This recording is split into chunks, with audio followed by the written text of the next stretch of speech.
Hey, good morning, David Hawk here, and today, sorry, I say good morning. It's morning right now while I'm making a video. Whatever time of day it is, I hope it's a good part of that day for you.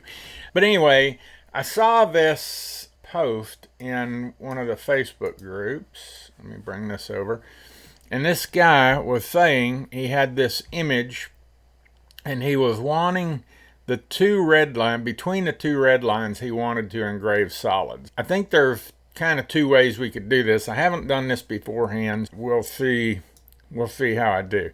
But anyway, the first way is just to do the trace. Oh, and have you noticed xTool Studio added all this stuff back up to the top where it used to be?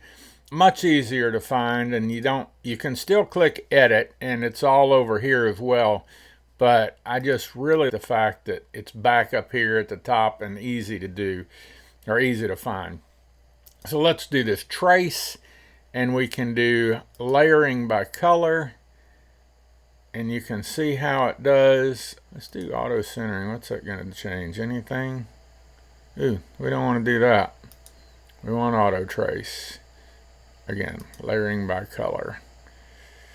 Okay, save that. And now what we have, let's get this image out of the way. What we have is this vector, and we can now go in and you can see the different, let's see, we've got two different sections of vector. So will that work? I'm not sure actually. Let's set that to engrave.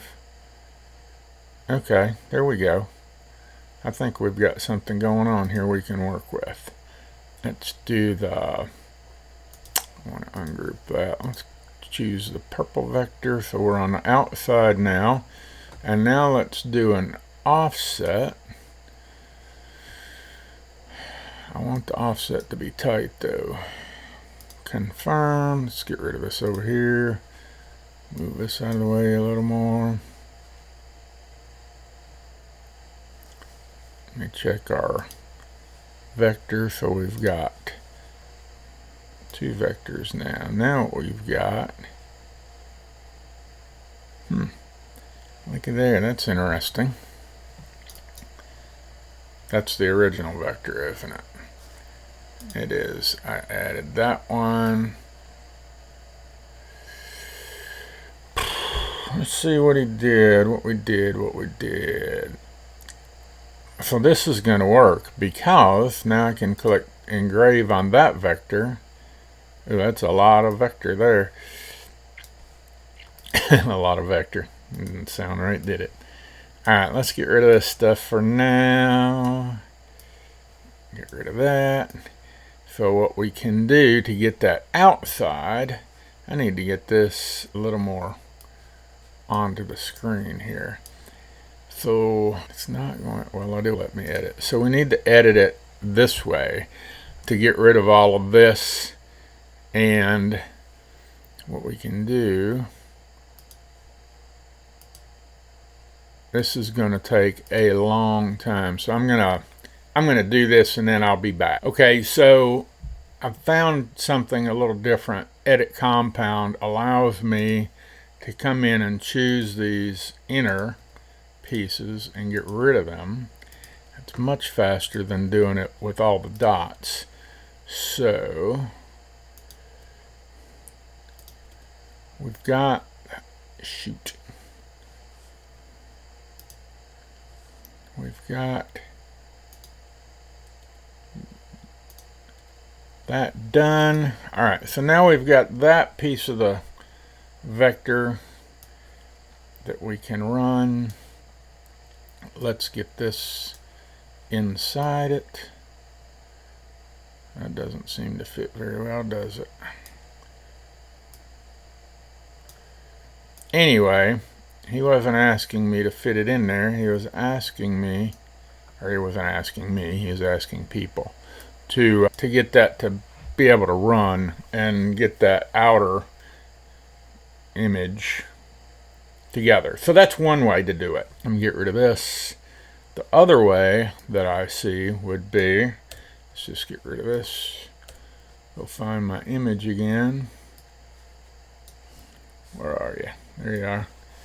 Alright, bring this back in, make it a little smaller this time so we can actually do it on the screen rather than having so much surface area. So external, we got that. We can, I'm going to get rid of this image again just so that we can see this. We've got this one, and now we can offset this again. Confirm.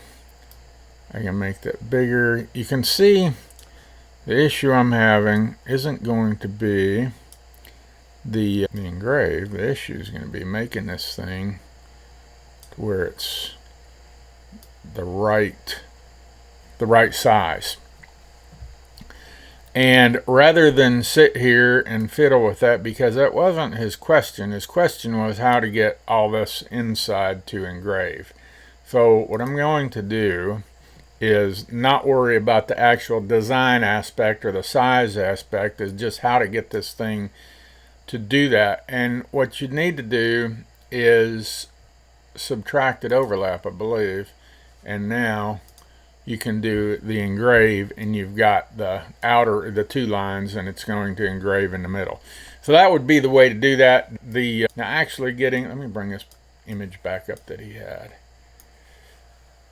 that we started with. So that was the thing, was he wanted in between here. So that would be, you would just choose those, do the subtracted overlap, and then that will engrave in the middle of it. I hope that helps. And I know I wish I could get the sizing right. I'm not exactly sure how to do that. I guess I'd have to play with another piece of, I could do that. You know what we could do? Just if we wanted to, we could grab this and edit here, and then you can manipulate all of that stuff in the middle. That is going to take a lot of time. But anyway, you could manipulate that individually here. Let's see, we can get rid of, you can also get rid of these dots in the middle, which if you don't want that to be, it's going to take that curve out if you do it. See, if we eliminate that dot, it becomes a straight line. But sometimes, like here, if we eliminate that dot, and we just have the one, and we just have this one to contend with, and now we can move the whole image. That would be how I would go about doing that. And as far as the design aspect within xTool Studio, anyway, that's how I do it. There's probably other softwares out there, design software, that may do this easier or better. I don't really know. But that, like I said, the original question was, how do we get that to engrave on the inside? And that would be how to do it. If you've got any questions, as always, let me know in the comments below. If you know anybody that this video might help, please share it with them. And if you liked it, hey, you can subscribe. I'd really appreciate that too. And I will talk to you in the next video. Thanks for watching. See you next time. Bye.